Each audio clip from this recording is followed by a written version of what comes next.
Hello students, welcome to OU class. आज हम लोग पेपर CHE 9 के बारे में डिस्कस करने वाले हैं। तो सबसे पहले हम इसमें डिस्कस करेंगे कि ये हमारा जो पेपर होता है ये कितने घंटे का होता है, कितने क्वेश्चन होते हैं और आप कितने क्वेश्चन उसमें अटेम्प्ट करने होते हैं। ठीक है, तो जो CHE 9 जो हमारा पेपर है, जो किसका है, आपका बायोकेमिस्ट्री का पेपर है। It is the paper of biochemistry. ठीक है, बायोकेमिस्ट्री का पेपर है। इसके लिए आपको कितने आवर्स मिलते हैं? 2 आवर्स का आपका ये पेपर होता है। ठीक है, टोटल मार्क्स कितने होते हैं इसमें? ये टोटल कितने मार्क्स का होता है? 50 मार्क्स का पेपर होता है आपका। यहाँ पर आपको 7 क्वेश्चन टोटल दिए होते हैं, जिसमें से आपको ओनली 5 क्वेश्चन अटेम्प्ट करने होते हैं। तो 7 में से आपको 5 क्वेश्चन अटेम्प्ट करने होते हैं। ठीक है, इन क्वेश्चंस के आप देखोगे ज़्यादातर के आपको पार्ट्स मिलते हैं। ठीक है, A, B, C पार्ट में मिलता है, कई बार विदाउट पार्ट भी होता है, पर नॉर्मली वो पार्ट्स में मिलते हैं। यहाँ पर आपको फिलिंग द ब्लैंक्स हो गए और आपके ट्रू फॉल्स हो गए या मैच द फॉलोइंग है, ये भी आते हैं आपके। ठीक है, तो उसके अकॉर्डिंग ही आप प्रिपेयर करें। नेक्स्ट है इसमें यहाँ पर जो क्वेश्चंस आपके होते हैं, जैसे ये जो 5 क्वेश्चन है आपके, इनके जो मार्क्स होते हैं कैरी इक्वल मार्क्स, ये इक्वल मार्क्स के होते हैं आपके। और हर क्वेश्चन आपका 10 मार्क्स का होता है। 7 क्वेश्चन है जिसमें से आपको 5 अटेम्प्ट करने हैं। हर क्वेश्चन आपका 10 मार्क्स का होता है। ठीक है, और 2 घंटे का आपका ये पेपर होता है। तो आइए डिस्कस करते हैं। इसमें यूनिट फर्स्ट के हमारे जो टॉपिक है, इंपॉर्टेंट टॉपिक्स, उनको मैं आपसे डिस्कस करूंगी, जो आपको बहुत हेल्पफुल रहेंगे। और इस वीडियो को लास्ट तक ज़रूर देखें, क्योंकि ये आपके एग्जाम के लिए बहुत ही हेल्पफुल होने वाली है। Thank you.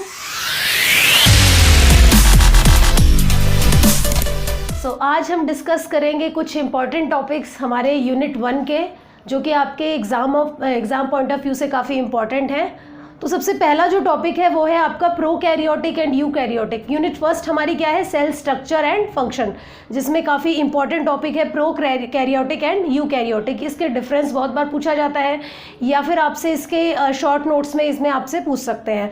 तो देखिए, जो सेल होता है हमारा वो 2 टाइप का होता है। एक होता है प्रोकैरियोटिक और दूसरा होता है यूकैरियोटिक। प्रोकैरियोटिक का अगर हम देखते हैं तो प्रो मतलब होता है बिफोर, यानी पहले जो हमारे सेल होते थे वो प्रोकैरियोटिक होते थे। ठीक है, यूकैरियोटिक होता है ट्रू। You means true. तो ये होता है आपका जो अभी हायर ऑर्गेनिज्म में जो हमें सेल मिल रहे हैं वो आपके हैं यूकैरियोटिक। कैरियोटिक मतलब न्यूक्लियस। ये जो कैरियोट है इसका मतलब होता है, कैरियन मतलब न्यूक्लियस। ठीक है, तो अगर हम इनका डिफरेंस देखते हैं प्रोकैरियोटिक एंड यूकैरियोटिक का, तो देखिए, अगर हम साइज की बात करते हैं तो जो प्रोकैरियोटिक सेल्स थे हमारे, जो प्रोकैरियोटिक सेल होते हैं वो क्या होते हैं? स्मॉल होते हैं साइज के अंदर। और अगर हम बात करें यूकैरियोटिक के, तो ये इनका साइज थोड़ा लार्ज होता है एज कंपेयर टू प्रोकैरियोटिक। ठीक है, अब देखिए यहाँ पे जो सेल है, सेल किस में एनवलप किया हुआ होता है? यहाँ पे सेल के चारों तरफ सेल वॉल होती है, जो कि रिजिड होती है। ठीक है, उसका शेप चेंज नहीं होता है, वो रिजिड होती है बिल्कुल। ठीक है, बट अगर हम बात करें यूकैरियोटिक की, तो यूकैरियोटिक में क्या होता है? जो सेल मेम्ब्रेन प्रेजेंट होती है वो क्या होती है? बहुत ही फ्लेक्सिबल होती है। सेल के चारों तरफ जो प्रेजेंट होती है, इट इज़ फ्लेक्सिबल। यहाँ पर रिजिड होती है, यहाँ पर फ्लेक्सिबल होती है। इसके बाद अगर हम बात करें कि सब सेलुलर ऑर्गेनल्स जो होती हैं वो एब्सेंट होती है किसके अंदर? प्रोकैरियोटिक में। और ये प्रेजेंट होती है किसमें? यूकैरियोटिक में। जैसे माइटोकॉन्ड्रिया हो गया, ठीक है, गोल्गी बॉडीज हो गया, एक्सेट्रा। ठीक है, नेक्स्ट है आपका न्यूक्लियस। न्यूक्लियस जो होता है प्रोकैरियोटिक में, it is not well defined. ठीक है, ये वेल डिफाइंड नहीं होता है। और जो आपके यूकैरियोटिक में इट इज़ वेल डिफाइंड, ये अलग से डिफाइंड होता है। ठीक है, जो DNA प्रेजेंट होते हैं, ठीक है, वो क्या होते हैं? एनवलप में कवर होते हैं। ठीक है, नेक्स्ट है माइटोकॉन्ड्रिया होता है यहाँ पर प्रोकैरियोटिक में, it is absent but it is present in the eukaryotic. इसके बाद बात करते हैं कि सेल डिवीजन की। जो प्रोकैरियोटिक आपके सेल हैं ये यूजुअली कैसे डिवाइड करते हैं? By the method of fission. ठीक है, फिजन से ये डिवाइड करते हैं। ठीक है, no mitosis take place in the prokaryotic. ठीक है, बट अगर हम बात करें यूकैरियोटिक की, तो यूकैरियोटिक में आप किससे इनका सेल डिवीजन होता है? By the process of mitosis. ठीक है, नेक्स्ट है साइटोप्लाज्म की। अगर हम बात करें साइटोप्लाज्म की, तो यहाँ पर देखेंगे सेल ऑर्गेनल्स और साइटोप्लाज्म यहाँ पर एब्सेंट होता है। ठीक है। बट अगर हम बात करें यूकैरियोटिक की तो यहाँ पर organelles, cell organelles and cyto जो स्केलेटन होता है ये प्रेजेंट होता है, ठीक है। नेक्स्ट जो है हमारा, अगर हम एग्जांपल की बात करें कि प्रोकैरियोटिक कहाँ कहाँ पे प्रेजेंट होता है, तो जो वेरियस बैक्टीरियाज होते हैं ये किससे, कौन से सेल्स होते हैं, ये आपके प्रोकैरियोटिक सेल्स होते हैं। बट अगर हम बात करें जो हायर ऑर्गेनिज्म होते हैं जैसे प्लांट्स हो गए, एनिमल्स हो गए, इनमें किस टाइप के सेल प्रेजेंट होते हैं, यहाँ पर हमारे प्रेजेंट होते हैं यूकैरियोटिक के सेल। तो let's move to the next topic. Next topic आपका है जो बहुत बार एग्जाम में आ चुका है, आपका है पैरोक्सिसोम्स एंड ग्लाइकोसोम्स। इनमें डिफरेंस आ सकता है या शॉर्ट नोट्स इस पे लिखने आ सकते हैं आपके, ठीक है। तो जो पैरोक्सिसोम्स है इन्हें माइक्रो बॉडीज भी कहा जाता है। ये क्या होती है, ये सिंगल मेम्ब्रेन सेलुलर ऑर्गेनल्स है, ठीक है। इनकी जो मेम्ब्रेन है, आउटर मेम्ब्रेन है, वो सिंगल लेयर है, ठीक है। इनका शेप कैसा होता है, स्फेरिकल या फिर ओवल शेप आपका होता है। इनके अंदर कौन सा एंजाइम प्रेजेंट होता है, कैटालेज, ठीक है। It contain the enzyme catalase. अब कैटालेज क्या करता है, ये सेल को टॉक्सिक इफेक्ट से बचाता है। किसके टॉक्सिक इफेक्ट से, H2O2 के। कैसे बचाता है, ये कन्वर्ट कर देता है H2O2 को H2O + O2 में कन्वर्ट कर देता है, ठीक है। अब यहाँ पर देखिए नेक्स्ट है आपका, it is also involve in the oxidation of long chain fatty acid का ये ऑक्सीडेशन करता है। साथ ही साथ ये और क्या करता है, सिंथेसिस ऑफ प्लाज्मेलोजन एंड ग्लाइकोप्रोटीन के सिंथेसिस में भी ये पार्ट लेता है, ठीक है। अब देखते हैं ग्लाइकोक्सिसोम क्या है। ग्लाइकोक्सिसोम स्पेशलाइज्ड टाइप के क्या होते हैं आपके, पैरोक्सिसोम्स। ये पैरोक्सिसोम्स ही हैं बट स्पेशलाइज्ड टाइप के हैं फॉर अ पर्टिकुलर फंक्शन। ये आपके कहाँ प्रेजेंट होते हैं, ये प्रेजेंट होते हैं आपके प्लांट्स में, ठीक है। और ये किस चीज़ में इन्वॉल्व होते हैं, these are involve in the glyoxylate pathway, इसमें ये इन्वॉल्व होते हैं, ठीक है। Let's move to the next topic. So अब डिस्कस करते हैं हमारा नेक्स्ट टॉपिक जो है साइटोस्केलेटन। जैसे हमारी बॉडी में बोन एंड मसल होती है जो हमें एक फ्रेमवर्क का प्रोवाइड करती हैं, ठीक है, हमारी बॉडी को, वैसे ही जो सेल होता है यूकैरियोटिक सेल, वहाँ पर क्या होते हैं आपके फिलामेंट्स प्रेजेंट होते हैं, जैसे माइक्रोफिलामेंट्स एंड माइक्रोट्यूब्यूल्स। ये एक फ्रेमवर्क प्रोवाइड करते हैं यूकैरियोटिक सेल को, तो इसीलिए हम इनको क्या कहते हैं, bone and muscle of eukaryotic cell भी इनको कहा जाता है। अब इसमें क्या क्या होते हैं हमें ये देखना है, क्या क्या चीज़ें इसमें प्रेजेंट होती है। सबसे पहले हमें देखना है कि इसका फंक्शन क्या होता है। इट इज़ ये सिस्टम होता है तो क्या करता है, to keep the internal structure in proper place. अब हमारी बोन्स हैं, हमारी ये सब क्या करती है, हमारे जो ऑर्गन्स हैं उनको प्रॉपर प्लेस में रखती हैं। तो वैसे ही जो साइटोस्केलेटन है वो प्रॉपर प्लेस में जो इंटरनल स्ट्रक्चर्स हैं उनको रखते हैं और उनके मूवमेंट को भी कंट्रोल करते हैं, ठीक है। तो it is also controlling their movement. अब इसमें होता क्या क्या है, it contain of network of protein filament known as micro filaments and microtubules, ठीक है। तो ये क्या कंटेन करते हैं, प्रोटीन के फिलामेंट्स कंटेन करते हैं जो कि हमारे कौन कौन से हैं, माइक्रोफिलामेंट एंड माइक्रोट्यूब्यूल। इसमें डिफरेंस आ सकता है या फिर शॉर्ट नोट्स आ जाते हैं, ठीक है। तो यहाँ पर देखिए माइक्रोफिलामेंट क्या होते हैं, क्या डिफरेंस है दोनों में। तो माइक्रोफिलामेंट में क्या होते हैं, प्रोटीन्स होते हैं, जैसे एक्टिन हो गया, मायोसिन हो गया, जो कि हमारे प्रेजेंट होते हैं किसके अंदर, स्केलेटल जो हमारे मसल सेल्स होते हैं उनके अंदर प्रेजेंट होते हैं, ठीक है। वो सेम प्रोटीन यहाँ पे प्रेजेंट होते हैं। ये क्या करते हैं, ये इंट्रा सेलुलर मूवमेंट को, ठीक है, कंट्रोल करते हैं। कैसे कंट्रोल करते हैं, बाय चेंजिंग द कॉन्ट्राइल प्रोटीन्स, ठीक है। तो उसमें कॉन्ट्रैक्टाइल जो प्रोटीन होते हैं उनके अंदर चेंज करके ये ऐसा करते हैं। फिर देखते हैं माइक्रोट्यूब्यूल क्या होते हैं। माइक्रोट्यूब्यूल कुछ हॉलो स्ट्रक्चर्स होते हैं, ठीक है। ये कैसे फॉर्म होते हैं, ये फॉर्म होते हैं अल्फा और बीटा, आपके दो ट्यूबुलेंस होते हैं उनसे फॉर्म होते हैं, ठीक है। अब इनका रोल क्या है, इनके कुछ रोल हम अभी डिस्कस करते हैं माइक्रोट्यूब्यूल्स के। सबसे पहला ये सेल डिवीजन में बहुत इंपॉर्टेंट रोल प्ले करते हैं, ठीक है। और क्या करते हैं, जो फ्लैजेला होता है, सीलिया होता है, माइक्रोविलाई होता है, इनका जो मूवमेंट होता है वो किससे एसोसिएटेड होता है, वो माइक्रोट्यूब्यूल से एसोसिएटेड होता है, उनकी वजह से वो मूवमेंट कर पाते हैं। इसके बाद जो मूवमेंट है ल्यूकोसाइड का, ब्लड स्ट्रीम में हमारे ल्यूकोसाइड मूव करते हैं, वो किसकी हेल्प से करते हैं, माइक्रोट्यूब्यूल की हेल्प से। और जो ट्रांसपोर्ट होता है किसका, मॉलिक्यूल्स का इन द एक्सोनल फाइबर्स, जो हमारे नर्वस सिस्टम में जो फाइबर्स होते हैं, ठीक है, उनके अंदर जो मूवमेंट होता है मॉलिक्यूल्स का, वो भी किसकी हेल्प से होता है, वो माइक्रोट्यूब्यूल की हेल्प से होता है, ठीक है। तो let's move to the next topic. हमारा जो नेक्स्ट टॉपिक है दैट इज सेल मेम्ब्रेन, ठीक है। तो सेल मेम्ब्रेन भी काफ़ी इंपॉर्टेंट टॉपिक है, इसके बारे में आपको नोट्स लिखना आ सकता है। तो सेल मेम्ब्रेन क्या होती है, ये जो सेल्स होते हैं प्रोकैरियोटिक या यूकैरियोटिक आपके, उनकी कवरिंग होती है, उनको बाउंड करके रखती है, ठीक है। By this membrane these cells are bound. अब ये क्या फंक्शन होता है सेल मेम्ब्रेन का, पहला तो ये क्या करती है, शेप देती है, ठीक है, पर्टिकुलर शेप देती है उसको, ठीक है, उसके शेप को मेंटेन रखती है, साथ ही मैकेनिकल स्ट्रेंथ उसको मिलती है सेल को बाय द सेल मेम्ब्रेन, और उसे प्रोटेक्ट करती है किसी एक्सटर्नल इन्वायरमेंट से, ठीक है। अब नेक्स्ट है, ये इसमें होते क्या क्या है, किस किस कंपोनेंट से ये मिलकर बनी होती है, ये बनी होती है लिपिड से, प्रोटीन से, और कुछ जो आपके जो सेल्स हैं उनमें मेम्ब्रेन्स में कार्बोहाइड्रेट भी कुछ अमाउंट में 2 to 5% प्रेजेंट होता है, ठीक है।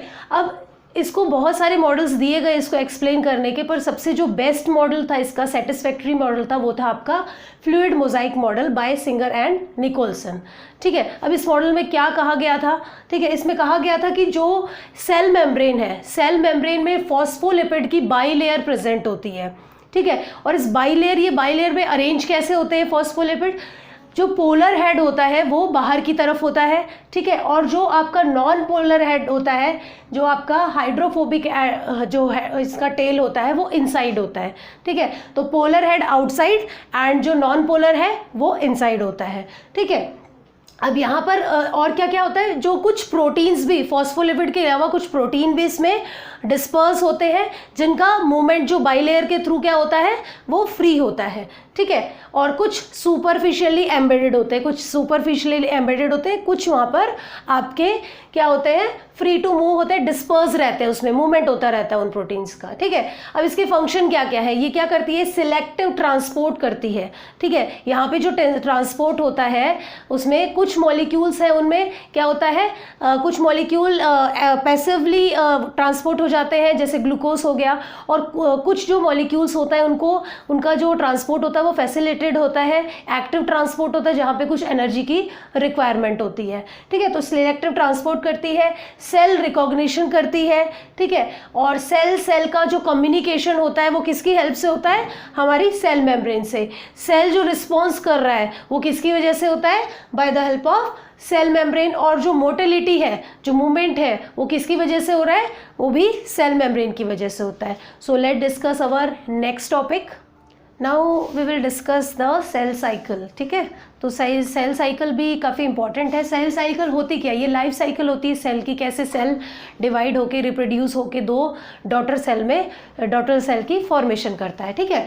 तो जो मेन जो सेल साइकिल है इसमें मेनली 2 फेजेस होती हैं, ठीक है। एक होती है आपकी इंटरफेस और दूसरी होती है आपकी mitotic phase.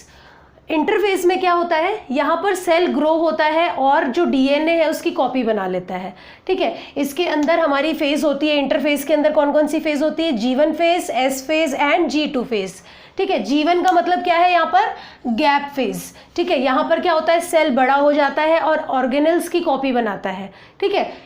Next is S phase, ये सिंथेसाइज फेज है। यहाँ पर क्या होता है, ये सिंथेसाइज करता है कॉपी ऑफ डीएनए, ठीक है। सेल क्या कर रहा है, सिंथेसाइज कर रहा है कॉपी ऑफ डीएनए। इसके बाद है G2 फेज। G2 फेज क्या है, यहाँ पर ये जो है ये गैप फेज है 2, ठीक है। फर्स्ट हमने यहाँ पे देखी है, ये गैप फेज है 2, सेकेंड गैप फेज है। यहाँ पर सेल और थोड़ा बड़ा होता है, ग्रो करता है, ठीक है, और प्रोटीन एंड ऑर्गेनल्स की फॉर्मेशन करता है, ठीक है। तो ये हमारी हो गई इंटरफेस। इसके बाद आती है हमारी माइटोटिक फेज। माइटोटिक फेज में क्या होता है, यहाँ पर जो सेल करता है, क्या करता है, सेपरेट करता है इसके डीएनए को 2 सेट के अंदर, ठीक है, जिससे हमारे 2 न्यू डॉटर सेल की फॉर्मेशन होती है। यहाँ पर जो माइटोटिक फेज है ये 2 आपके स्टेप्स में या 2 प्रोसेस में डिवाइड होती है। एक होती है माइटोसिस और दूसरी होती है साइटोकाइनेसिस, ठीक है। माइटोसिस में क्या होता है, यहाँ पर डीएनए कंडेंस होता है और क्रोमोसोम बना लेता है, और ये क्रोमोसोम सेपरेट हो जाते हैं, पुल्ड आउट हो जाते हैं, ठीक है। और किसकी हेल्प से, माइटोटिक स्पिंडल की हेल्प से। अब ये जो माइटोसिस होती है इसमें डिफरेंट स्टेजेस होती है आपकी, prophase, metaphase, anaphase and telophase, ठीक है। इसके बाद साइटोकाइनेसिस क्या होता है, साइटोकाइनेसिस में हमारा यहाँ पर साइटो मतलब साइटोप्लाज्म, यहाँ पे साइटोप्लाज्म डिवाइड होता है 2 आपके पार्ट के अंदर, जिससे हमारे 2 न्यू डॉटर सेल की फॉर्मेशन होती है। ठीक है, ये जो साइटोकाइनेसिस होती है ये डिफरेंट होती है, डिफरेंट तरीके से होती है प्लांट्स में और एनिमल्स में। ठीक है, अब यहाँ पर एक G0 फेज भी होती है। G0 फेज कौन सी है आपकी? G0 फेज कौन सी है? यहाँ पर देखिए सेल जो हमारे डॉटर सेल जो प्रोड्यूस होते हैं उनके फेट डिसाइडेड होते हैं। कुछ अपने न्यू फॉर्म कर लेते हैं, कुछ अपने रेस्ट में चले जाते हैं। ठीक है, तो जो G0 फेज है वो क्या होता है, यहाँ पर ये जो सेल होते हैं ये सेल स्लोली डिवाइड करते हैं या फिर डिवाइड बिल्कुल भी नहीं करते हैं। ठीक है, तो ये एग्जिट कर लेते हैं कौन सी फेज से? आपकी G1 फेज से, और किस में एंटर कर लेते हैं? G2 फेज में। इसका मतलब क्या है कि ये जो आपके सेल हैं जो G0 फेज में है ये actually not preparing for the आपके सेल डिवीजन। ठीक है, तो ये मैंने थोड़ा ब्रीफली बताया है, आप इसको और अच्छे से एक्सप्लेन कर लिख सकते हैं। ठीक है, तो आज हम डिस्कस करेंगे कुछ इंपॉर्टेंट टॉपिक्स आपके यूनिट 2 से। यूनिट 2 हमारी क्या है? यूनिट 2 है हमारी कार्बोहाइड्रेट्स। तो इसमें जो काफ़ी इंपॉर्टेंट क्वेश्चन है वो है आपका एनोमर्स एंड एपीमर्स का। ये काफ़ी बार एग्जाम में रिपीट हुआ है। तो एनोमर्स क्या होते हैं और एपीमर्स क्या है हम यहाँ पे ब्रीफली डिस्कस करेंगे। आप इसे थोड़ा इलाबोरेट करके लिखिए एग्जाम में अकॉर्डिंग टू द नंबर्स। सो यहाँ पे देखिए एनोमर्स होते हैं, these are the different form. ये डिफरेंट फॉर्म है आपकी। ठीक है, और ये डिफर कैसे करती हैं?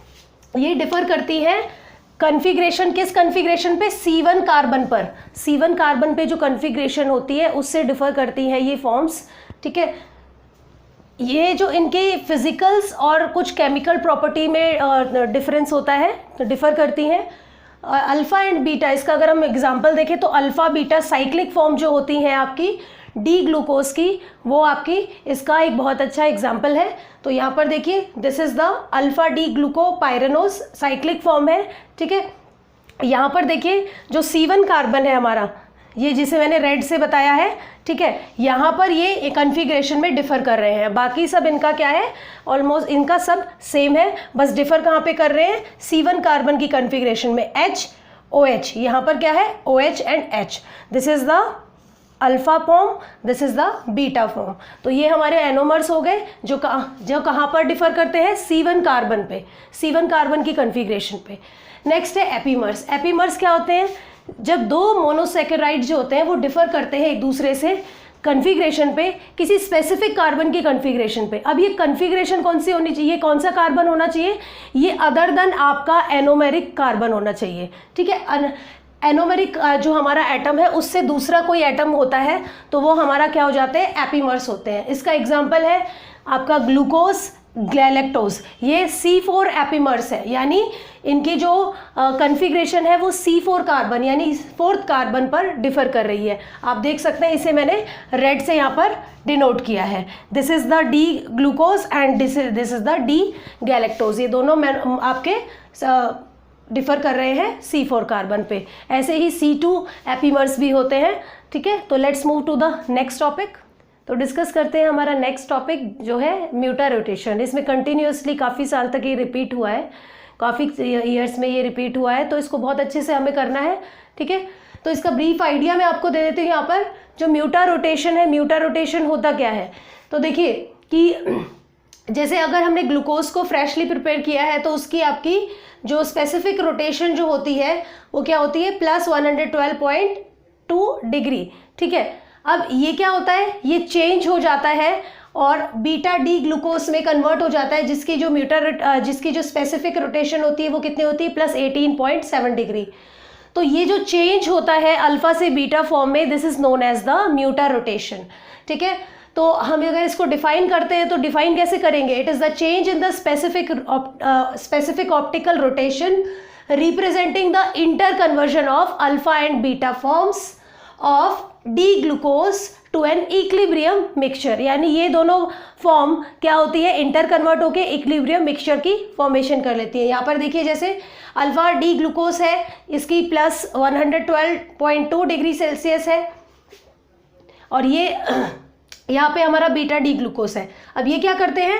ये इंटर कन्वर्ट होते हैं और एक इक्विलिब्रियम मिक्सचर की फॉर्मेशन करते हैं, जिसकी जो आपकी स्पेसिफिक ऑप्टिकल रोटेशन है वो कितनी होती है 52.7 डिग्री।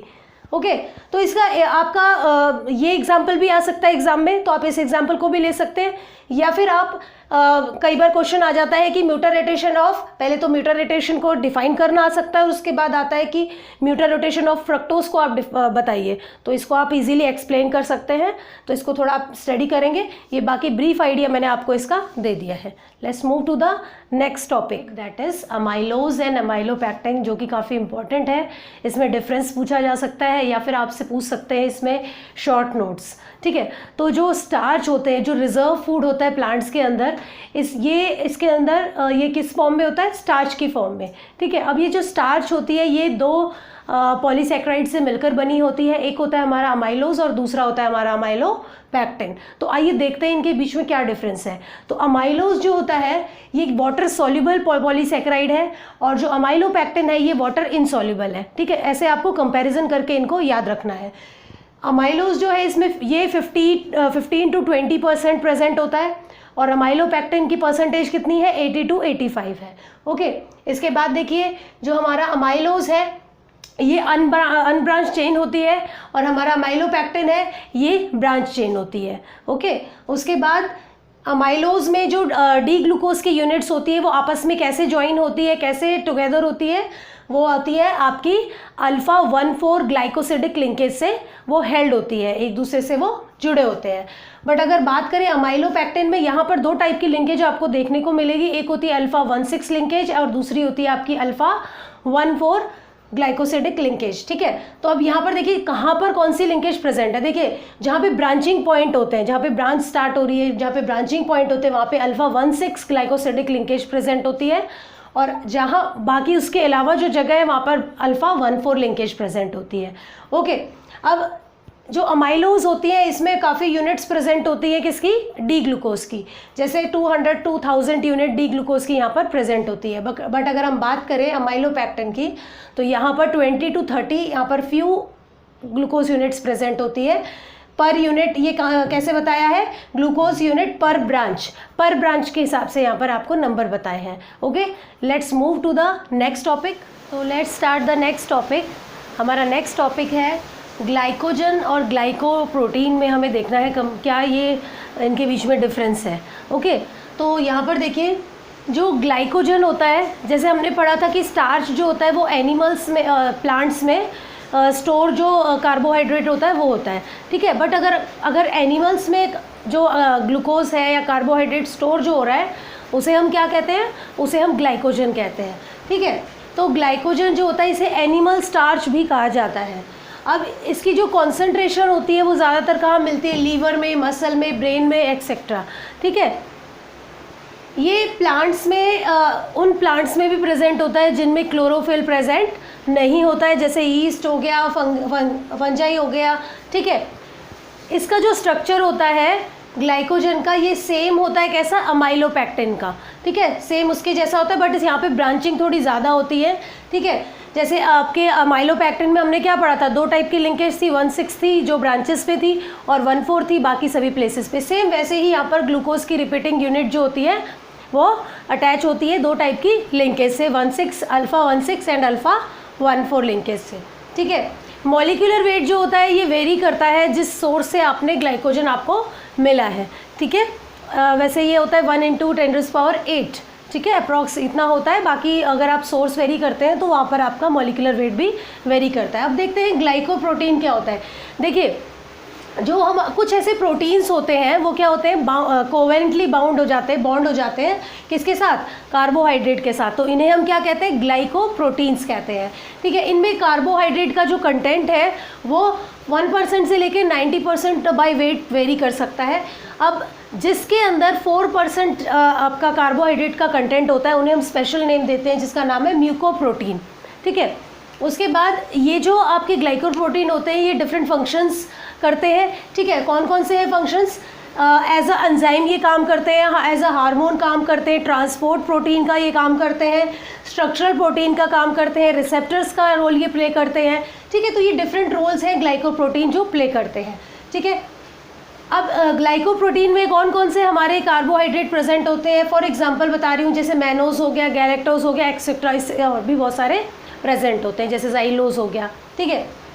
इसके बाद एक एंटी फ्रीज ग्लाइकोप्रोटीन भी होता है। देखिए जो फिशेस होती है ना, जो बहुत कम टेम्परेचर पे सर्वाइव करती है, -2 डिग्री सेल्सियस पे, वहाँ पर क्या होता है, कौन सा प्रोटीन प्रेजेंट होता है, ग्लाइकोप्रोटीन, ठीक है, एंटी फ्रीज ग्लाइकोप्रोटीन। उसमें ये जो हमारी है इसकी रिपीटिंग यूनिट्स प्रेजेंट होती है, ठीक है, एलेनिन, एलेनिन, थ्रियोनाइन की रिपीटिंग यूनिट्स उसमें प्रेजेंट होती है। तो let's move to the next topic, discuss करते हैं blood group substance, the next topic, ठीक है। तो यहाँ पर हमें क्या डिस्कस करना है कि कैसे ब्लड ग्रुप्स को क्लासिफाई किया जाता है। अगर हम ABO जो हमारा जो सिस्टम है ग्रुप का क्लासिफाई करने का, उसमें हमारे पास 4 टाइप के ब्लड ग्रुप होते हैं। तो किस बेसिस पे हमने उन्हें क्लासिफाई किया है, किस बेसिस पे वो अलग अलग टाइप है, क्या डिफरेंस है।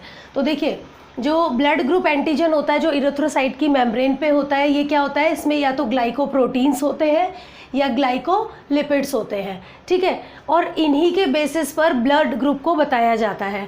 इसमें एग्जांपल मैं आपको बता देती हूँ किस किस टाइप के प्रेजेंट होते हैं, जैसे N-एसिटाइल गैलेक्टोसामीन, गैलेक्टोज, फ्यूकोज, सैलिक एसिड, ठीक है, इस टाइप के आपके एक्सेट्रा और भी मिलते हैं हमें।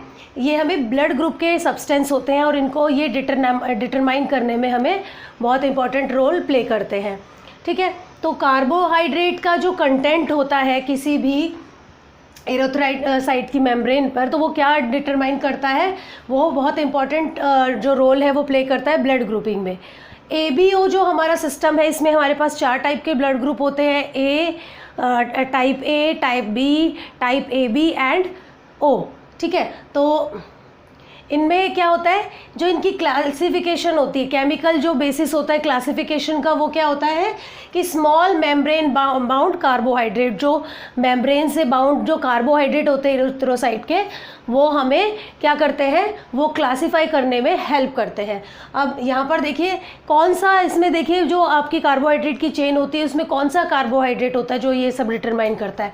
तो देखिए जो लास्ट मोनोसैकेराइड होता है, जो at the non reducing and, ठीक है, जो लास्ट मोनोसैकेराइड होता है कार्बोहाइड्रेट चेन का, वो डिटरमाइन करता है ABO क्लासिफिकेशन को, ठीक है। तो इसमें देखिए जैसे टाइप 1 है, उसमें लास्ट जो हमारा मोनोसैकेराइड है वो कौन सा होगा, N-एसिटाइल डी गैलेक्टोसामीन, ठीक है। ऐसे ही टाइप B की बात करें तो यहाँ पे कौन सा होगा, डी गैलेक्टोस।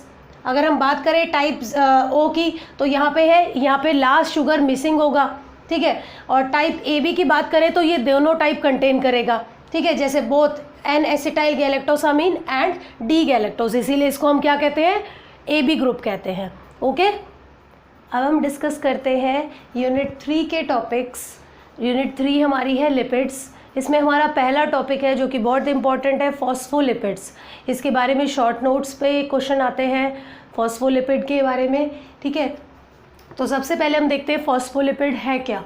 तो ये क्या होते हैं, ये कॉम्प्लेक्स होते हैं या कंपाउंड लिपिड्स होते हैं जिनके अंदर क्या प्रेजेंट होता है, फॉस्फोरिक एसिड प्रेजेंट होता है, किसके साथ, in addition to fatty acid, nitrogenous base and alcohol, ठीक है। अब इसके जो हम टाइप है वो देखते हैं। टाइप है इनका, फर्स्ट टाइप है ग्लिसरोफॉस्फोलिपिड्स, या फिर इनको हम क्या कहते हैं, फॉस्फोग्लिसराइड्स, ठीक है। और दूसरा टाइप है इसमें स्फिग्नोफॉस्फोलिपिड्स, या फिर इन्हें स्फिग्नोमाइलिन्स भी कहा जाता है, ठीक है। तो ग्लिसरोफॉस्फोलिपिड्स क्या होते हैं, ये आपके बेसिकली कहाँ मिलते हैं, बायोलॉजिकल मेम्ब्रेन में मिलते हैं। कंसिस्ट ऑफ ग्लिसरॉल 3 फॉस्फेट, इसमें क्या होता है, ग्लिसरॉल 3 फॉस्फेट यहाँ पे होता है, और वो क्या होता है, एस्टेरिफाइड होता है C1 एंड C2 पोजीशन पे विद फैटी एसिड, ठीक है। इसके टाइप्स हैं, इसके हम 7 टाइप्स पढ़ेंगे। तो ये है आपका फॉस्फोफैटिडिक एसिड, लेसिथिन सेकंड, फिर है आपका सेफिलिन्स थर्ड, फोर्थ है हमारा फॉस्फोडिल लिनोसिटॉल, ठीक है, फिफ्थ है हमारा फॉस्फोडिल सीरीन, और सिक्स्थ है हमारा प्लाज्मेलोजेंस, एंड सेवन्थ है हमारा कार्डियोलिपिन्स। ये आपके टाइप हो गए किसके, ग्लिसरोफॉस्फोलिपिड्स के, ठीक है। नेक्स्ट हमारा स्फिग्नोफॉस्फोलिपिड्स है। ये जो है हमारा, इसमें क्या प्रेजेंट होता है, एक स्फिग्नोसिन होता है जो क्या होता है, अमीनो एल्कोहल होता है, ठीक है। It is an amino alcohol present in this phospholipid, और इसके अंदर हमें ग्लिसरॉल प्रेजेंट नहीं होता है, बिल्कुल भी इसमें ग्लिसरॉल प्रेजेंट नहीं होता है, ठीक है। अब हम देख लेते हैं फॉस्फोलिपिड के क्या फंक्शन है। मैं आपको थोड़ा ब्रीफली ही बता रही हूँ, आपको इसे अच्छे से एक्सप्लेन करना है, ठीक है, विद फुल सेंटेंस। फंक्शन क्या है, it is a component of membrane. ये जो सेल मेम्ब्रेन होती है इसका एक बहुत इंपॉर्टेंट कॉम्पोनेंट है। ये एब्जॉर्प्शन ऑफ फैट में हेल्प करता है, ट्रांसपोर्ट ऑफ लिपिड में ये हेल्प करते हैं। उसके बाद दीज आर लाइपोप्रोटिक फैक्टर, इन्हें लाइपोप्रोटिक फैक्टर भी कहा जाता है। ये प्रिकर्सर होते हैं, ये serve as precursor for the synthesis of eicosanoids, ठीक है। और ये ब्लड क्लॉटिंग में इनका एक स्पेशल टाइप जो है आपका सेफ्लेंसिन, ठीक है, ये हमारा टाइप है ग्लिसरोफॉस्फोलिपिड का। जो हमारा थर्ड टाइप है सेफ्लेलेंस, ठीक है, ये पार्टिसिपेट करता है ब्लड क्लॉटिंग के अंदर।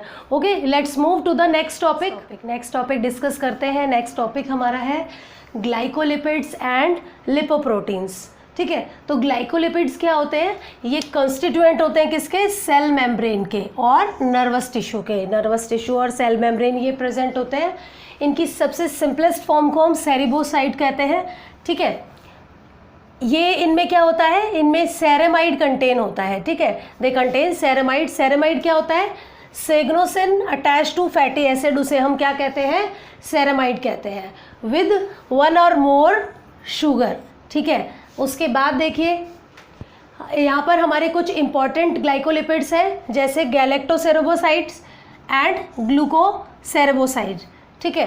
अब जो गैलेक्टोसेरेबोसाइड है इसमें क्या कंटेन करता है, ये सेरेब्रोनिक एसिड कंटेन करता है, इसीलिए इसका नाम क्या है, गैलेक्टोसेरेबोसाइड। इसके बाद हमारा जो है सल्फा गैलेक्टोसिल सेरेमाइड, इसे क्या कहते हैं, सल्फाटाइड भी कहा जाता है, ठीक है। फिर हमारा आता है गैंग्लियोसाइड्स। गैंग्लियोसाइड्स जो हमारे ग्लाइकोलिपिड्स है, ये कहाँ प्रेजेंट होते हैं, गैंग्लियंस में, ठीक है। और ये मोस्ट कॉम्प्लेक्स फॉर्म होती है हमारी किसकी, ग्लाइकोलिपिड्स की। ओके, अब डिस्कस कर लेते हैं लाइपोप्रोटीन्स को। लाइपोप्रोटीन्स क्या होते हैं, ये मॉलिक्यूलर कॉम्प्लेक्स होते हैं किसके, लिपिड्स के और प्रोटीन्स के, ठीक है। और ये क्या काम करते हैं, these act as a transport vehicle for lipid circulation. Transport vehicle का ये काम करते हैं। अब इनके टाइप्स क्या क्या है, फर्स्ट है काइलोमाइक्रॉन्स, ठीक है। सेकंड है VLDL यानी वेरी लो डेंसिटी लाइपोप्रोटीन। फिर थर्ड है हमारा लो डेंसिटी लाइपोप्रोटीन। फोर्थ है हमारा हाई डेंसिटी लाइपोप्रोटीन, ठीक है। और फिफ्थ है हमारा free fatty acid albumin complex. तो ये हमारा शॉर्ट्स नोट्स हमारे इसमें आ जाते हैं ग्लाइकोप्रोटीन एंड लिपोप्रोटीन पे। So let's move to the next topic. So discuss करते हैं हमारा नेक्स्ट टॉपिक। नेक्स्ट टॉपिक क्या है, असेंशियल फैटी एसिड, ठीक है। आपको एक तो क्लासिफिकेशन पढ़नी है लिपिड्स की, और उसमें असेंशियल फैटी एसिड बहुत इंपॉर्टेंट है, ठीक है। ये काफ़ी बार रिपीट हो चुका है एग्जाम्स में, तो बहुत अच्छे से इनको आपको पढ़ना है। तो असेंशियल फैटी एसिड क्या होते हैं, देखिए ये वो फैटी एसिड हैं जो हमारी बॉडी में सिंथेसाइज नहीं होते, तो हमें क्या करना पड़ेगा, इनको बाहर से लेना पड़ेगा, अपनी डाइट में इसे सप्लाई करना होगा, ठीक है। तो इसमें ये जो आपके फैटी एसिड है essential, they are poly unsaturated fatty acid, जो नेमली कौन से हमारे लिनोलिक एसिड और लिनोलैनिक एसिड है, ठीक है। और यहाँ पर आर्किडोनिक एसिड जो है ये भी क्या हो जाता है, असेंशियल बन जाता है। कब बनता है, जब इसका प्रिकर्सर है वो क्या है, लिनोलिक एसिड, जो आपको डाइट में अच्छे से प्रोवाइड नहीं होता।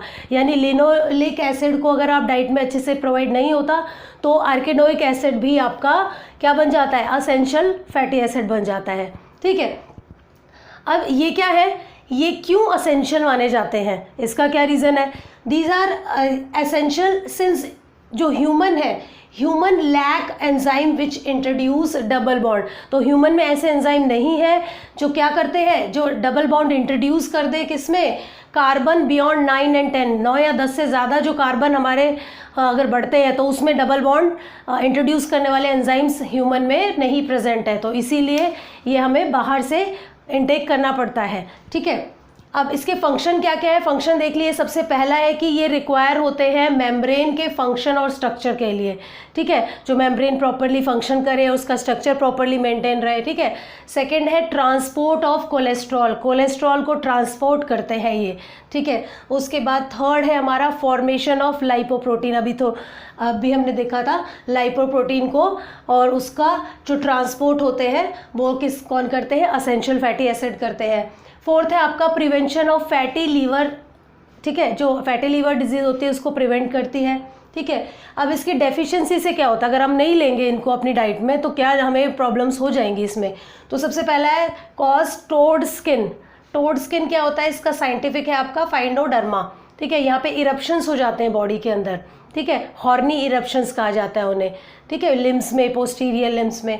उसके बाद loss of hair, hair loss होगा, और पुअर वाउंड हीलिंग, जो आपके घाव होते हैं उनको भरने में बहुत टाइम लेगा, ठीक है।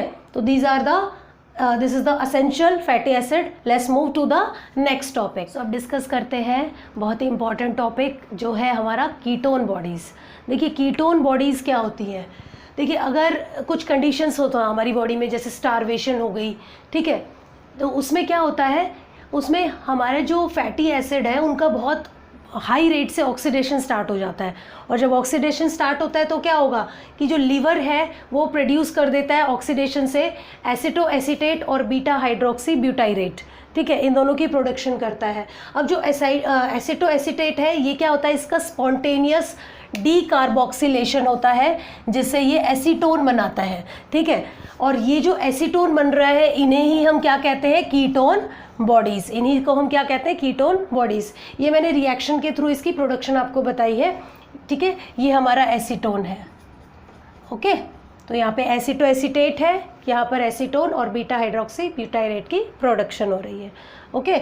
अब कीटोन बॉडीज़ जो होती है ये किस चीज़ का कैरेक्टरिस्टिक है कि ये प्रोड्यूस हमारी बॉडी में हो रही है, तो इससे हमें क्या पता चलता है, इससे हमें पता चलता है या तो हमारी बॉडी में स्टारवेशन है या फिर हमारी बॉडी में डायबिटीज़ मेलिटस है, ठीक है। तो ये इसको कैरेक्टरिस्टिक होती है, ठीक है। इसके बाद एक हमारी जो टर्म है वो है कीटोसिस।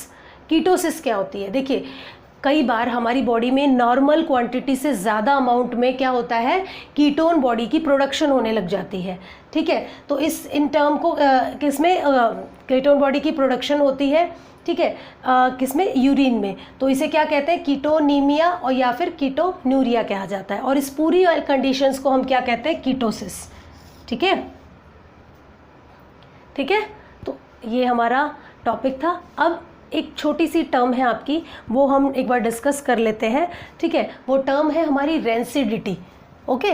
रेंसिडिटी, रेंसिडिटी क्या होती है, देखिए अगर आप फैट कंटेनिंग ऑयल या fat containing food, oil containing food को अगर आप रखते हैं तो उस फूड का क्या हो जाएगा, ऑक्सीडेशन हो जाता है, और उसके ऑक्सीडेशन होने से क्या होता है, फाउल स्मेल उसमें से आने लग जाती है, ठीक है। तो इसी प्रोसेस को क्या कहते हैं, हम रेंसिडिटी कहते हैं, ठीक है। जैसे और इसको प्रिवेंट करने के कुछ तरीके होते हैं, जैसे फ्रिज में फूड रख देना लो टेम्परेचर में, या फिर हमारे एंटीऑक्सीडेंट ऐड कर देना, ठीक है, या फिर इनर्ट एटमॉस्फेयर जैसे नाइट्रोजन का एटमॉस्फेयर प्रोवाइड करना, या वैक्यूम पैकिंग करना, ठीक है, वो इस रेंसिडिटी को क्या करते हैं, प्रिवेंट करते हैं। तो एग्ज़ाम में रेंसिडिटी भी काफ़ी बार पूछा हुआ है, तो आप इस को भी अच्छे से लिख कर आ सकते हैं, ठीक है, ओके स्टूडेंट्स। सो अब हम डिस्कस करते हैं यूनिट आपकी 4th, ये आपकी ब्लॉक फर्स्ट की लास्ट यूनिट है। तो ये जो यूनिट है हमारी ये है न्यूक्लिक एसिड। न्यूक्लिक एसिड मतलब जैसे हम लोग पढ़ते हैं कि DNA, RNA, these are the nucleic acid, तो हम ये इस चैप्टर में पढ़ने वाले हैं, ओके। तो सबसे पहला हमारा है डीएनए। डीएनए क्या होता है, डीऑक्सी राइबो न्यूक्लिक एसिड, ये इसका फुल फॉर्म होता है, ठीक है। अब डीएनए होता क्या है, ये हेरिडिटरी मटेरियल होता है हमारे अंदर, ठीक है, जो क्या करता है, जेनेटिक इन्फॉर्मेशन को कैरी करता है। एक जनरेशन से दूसरी जनरेशन में कैसे फीचर्स ट्रांसफ़र होते हैं वो जेनेटिक इन्फॉर्मेशन के थ्रू ट्रांसफ़र होते हैं, ये हमारा डीएनए के थ्रू होते हैं, ठीक है। ये जो डीएनए होता है ये क्या होता है, it is a polymer of nucleotides, ठीक है। तो इसमें आपका बहुत इंपॉर्टेंट क्वेश्चन है डिफरेंस का, किसका, न्यूक्लियोटाइड्स का, और न्यूक्लियोसाइड के बीच में क्या डिफरेंस है, ठीक है। तो न्यूक्लियोटाइड्स क्या होते हैं, देखिए न्यूक्लियोटाइड्स होते हैं जिसमें नाइट्रोजनस बेस होती है। ओके, तो यहाँ पर हमारे पास क्या है, नाइट्रोजनस बेस, उसके साथ एक पेंटोज शुगर है और साथ में फॉस्फेट ग्रुप है। ठीक है, इसको कंबाइन फॉर्म में हम क्या कहते हैं, न्यूक्लियोटाइड्स। ओके, अब न्यूक्लियोसाइड क्या होता है, न्यूक्लियोसाइड होता है बेस, जो आपकी नाइट्रोजनस बेस है प्लस शुगर, उसको विदाउट द फॉस्फेट ग्रुप इकट्ठा अगर हम कहते हैं तो हम क्या कहते हैं उसे, न्यूक्लियोसाइड। ठीक है, तो हम ऐसा भी कह सकते हैं कि nucleotide is equal to nucleoside plus phosphate group. तो ये डिफरेंस है इनके अंदर, यहाँ पर फॉस्फेट ग्रुप प्रेजेंट होता है, यहाँ पर फॉस्फेट ग्रुप प्रेजेंट नहीं होता है। ठीक है, अगर हमारी जो शुगर है वो डीऑक्सीराइबोज है, ठीक है, देन जो उससे न्यूक्लियोसाइड प्रोड्यूस होगा उसे क्या कहेंगे, डीऑक्सीराइबो न्यूक्लियोसाइड। ठीक है, उसके बाद देखिए यहाँ पर बेसिस हम कौन कौन सी यूज़ करते हैं, बेसिस है प्योरीन एंड पिरिमिडिन। ठीक है, और शुगर हमारी कौन सी होती है, D ribose and two deoxyribose, और फिर साथ में हमारा क्या होता है, एक फॉस्फेट ग्रुप। तो ये तीनों चीज़ें मिलकर किसकी फॉर्मेशन करती है, न्यूक्लियोटाइड्स की, जो कि पॉलीमर्स है किसके, डीएनए के। तो let's move to the next topic. So let's discuss the next topic, that is structure of DNA.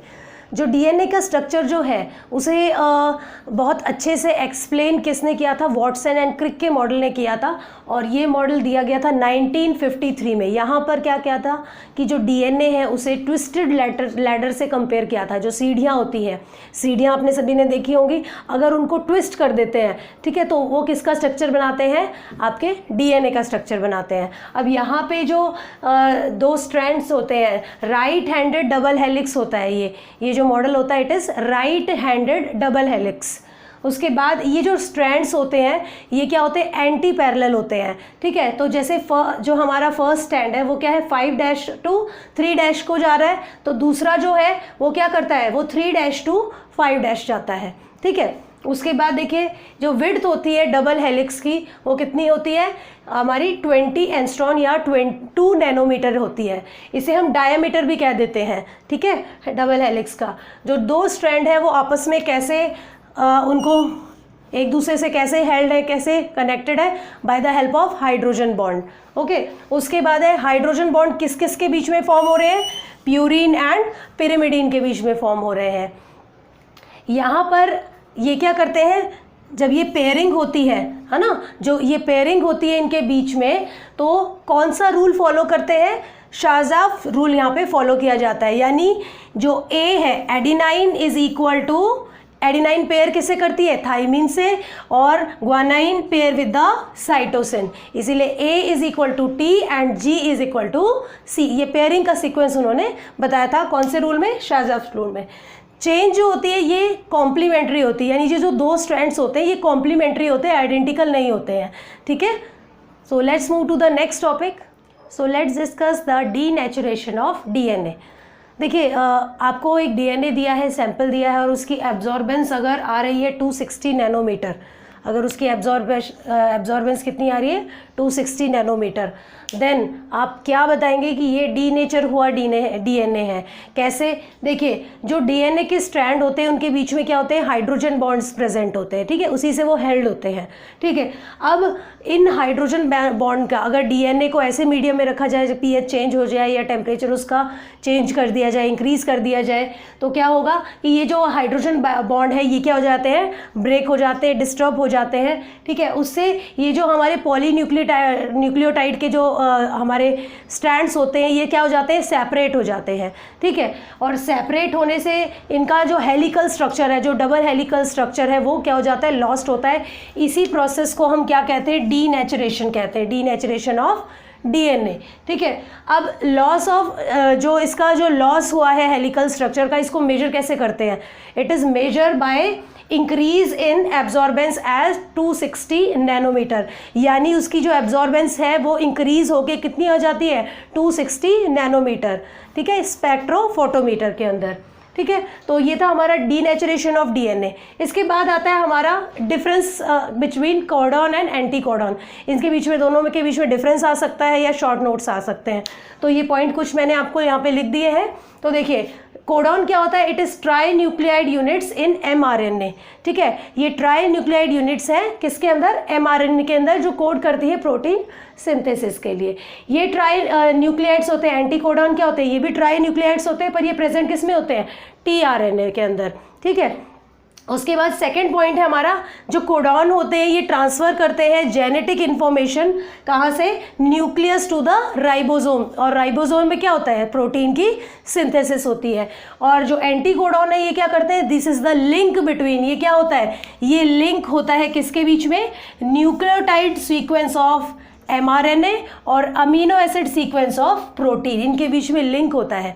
Okay, उसके बाद देखिए नेक्स्ट है, जो कोडॉन होते हैं ये प्रेजेंट होते हैं आरएनए में भी और डीएनए में, बट एंटी कोडॉन किस में प्रेजेंट होता है, सिर्फ आपके tRNA ट्रांसपोर्ट आरएनए के अंदर। ठीक है, उसके बाद देखिए नेक्स्ट है आपका कोडॉन। देखिए एक mRNA के अंदर, मैसेंजर आरएनए के अंदर बहुत सारे कोडॉन आपको मिल जाएंगे, बट एक tRNA के अंदर आपको ओनली वन एंटी कोडॉन मिलेगा। Okay students, so let's move to the next topic. तो डिस्कस करते हैं हमारा नेक्स्ट टॉपिक जो है आरएनए। आरएनए का फुल फॉर्म क्या होता है, राइबो न्यूक्लिक एसिड। ठीक है, तो यहाँ पर अब हम देखेंगे कि आरएनए क्या होता है। ये पॉलीमर होता है किसका, राइबो न्यूक्लियोटाइड्स का, और जो किससे हेल्ड होते हैं, held together by 3,5 phosphodiester bridges. ठीक है, अब इसमें जो शुगर प्रेजेंट होती है वो कौन सी होती है, राइबोज शुगर होती है। ठीक है, पेंटोज शुगर जो प्रेजेंट होती है आरएनए में वो राइबोज शुगर होती है। यहाँ पे पिरिमिडिन कौन सी होती है, यूरेसिल। ठीक है, किसकी जगह पर, थाइमीन की जगह पे। डीएनए में हमारे पास क्या थी, थाइमीन, पर यहाँ पर थाइमीन की जगह पे कौन सी प्रेजेंट होती है, यूरेसिल। ये सिंगल स्टैंडर्ड होता है, जैसे डीएनए हमारा डबल स्टैंडर्ड था, ये क्या है, सिंगल स्टैंडर्ड है। ओके, शार्ज़ाफ रूल यहाँ पर ओबे नहीं होता है। ठीक है, अब इसके जो टाइप है वो हम देख लेते हैं। जो आरएनए है ये हमारा 3 टाइप का है, messenger RNA, ribosomal RNA and transfer RNA. Majorly इन्हीं टाइप का है आपका। ठीक है, इसमें मैसेंजर आरएनए को हम कैसे रिप्रेजेंट करते हैं, एम स्मॉल और आरएनए, राइबोसोमल को स्मॉल आर आरएनए और ट्रांसफर आरएनए को स्मॉल टी आरएनए। अब इनके फंक्शंस हम देख लेते हैं कि क्या क्या फंक्शन ये करते हैं, इनके क्या क्या फंक्शंस होते हैं। सबसे पहले है मैसेंजर आरएनए। मैसेंजर आरएनए क्या करता है, ये जेनेटिक इन्फॉर्मेशन को ट्रांसफर करता है, कहाँ से, genes to ribosome to synthesize protein. यानी जीन से राइबोसोम में ये ट्रांसफ़र करता है, किस लिए, ताकि प्रोटीन सिंथेसाइज हो सके। ओके, फिर है राइबोसोमल आरएनए। राइबोसोमल क्या करता है, ये स्ट्रक्चरल फ्रेमवर्क प्रोवाइड करता है किसको, राइबोसोम को। ठीक है, राइबोसोम को स्ट्रक्चरल फ्रेमवर्क कौन देता है, आपका राइबोसोमल आरएनए। उसके बाद है ट्रांसफर आरएनए। ट्रांसफर आरएनए क्या करता है, ये ट्रांसफर करता है किसको, अमीनो एसिड को। ठीक है, to mRNA for protein synthesis. हमें पता है कि प्रोटीन किससे मिलकर बना होता है, अमीनो एसिड से। ठीक है, तो प्रोटीन आपके अमीनो एसिड कौन सप्लाई करता है, ट्रांसफर आरएनए करता है टू mRNA। ठीक है, ओके स्टूडेंट्स, आई होप आप सभी को ये टॉपिक अच्छे से समझ में आए होंगे। तो यहाँ पर हमारा ब्लॉक फर्स्ट है जो कंप्लीट होता है। तो अब हम नेक्स्ट वीडियो में ब्लॉक सेकंड की यूनिट 5 से स्टार्ट करेंगे।